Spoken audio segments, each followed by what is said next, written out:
DKShi ಟೀಮ್ನಿಂದ honey trap, Ramesh Jarkiholi ಕೇಸ್ನಲ್ಲಿ ಇವರದ್ದೇ ಕೈವಾಡ, BJP ಶಾಸಕ ಮುನಿರತ್ನ ಗಂಭೀರ ಆರೋಪ.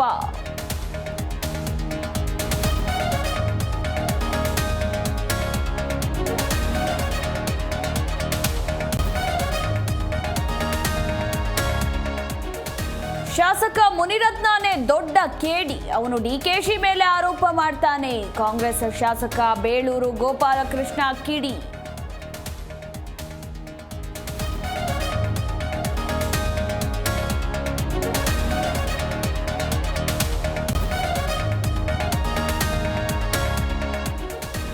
ರಾಜ್ಯ ರಾಜಕೀಯದಲ್ಲಿ ಹನಿ ಟ್ರ್ಯಾಪ್ ಸಂಚಲನ. ಪಕ್ಷದ ನಾಯಕರ ಒಟ್ಟು 48 ಜನರ ಸಿಡಿಗಳಿವೆ.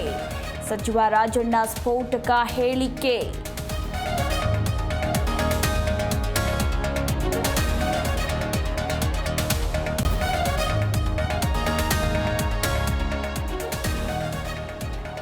ರಾಜಕೀಯದಲ್ಲಿ ಹನಿ ಟ್ರ್ಯಾಪ್ ಕೋಲಾಹಲ. ಉನ್ನತ ಮಟ್ಟದ ತನಿಖೆಯ ಭರವಸೆ ನೀಡಿದ ಪರಂ, ನೀಚ ಕೆಲಸ ಮಾಡಿದ್ದು ಯಾರು ಎಂದು ಜೆಡಿಎಸ್ ಟ್ವೀಟ್.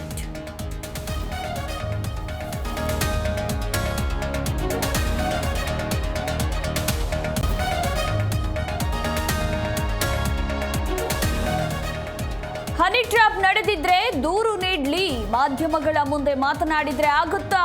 ಬೆಂಗಳೂರಿನಲ್ಲಿ ಡಿಸಿಎಂ ಡಿಕೆಶಿ ಹೇಳಿಕೆ.